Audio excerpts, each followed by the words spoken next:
به نام خدا. گفتمش من زان لب شیرین به بوسی قانعم. رم مکن از خاطرم آسوده دار اندیشه را.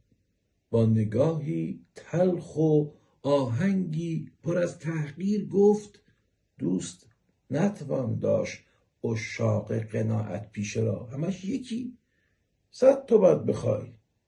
خب آدم فکر دزدی میفته، چون دزدی پرمنفعتی هم هست. دزدی بوسه عجب دزدی پرمنفعتی است که اگر باز ستانند 2 چندان گردد.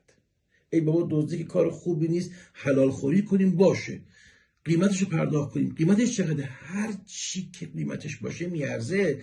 گفته بود که گر نرخ بوسه را لب جانان به جان کند، اگه بگه نرخش، گفت در بهای بوسه جانی طلب میکنند این دلستانان. القیاس اشکال نداره. فروغی بسطامی میگه گر نرخ بوسه را لب جانان به جان کند، هاشا که مشتری سر مویی زیان کند. میارزه، تازه حقته، باید حقتو بگیری.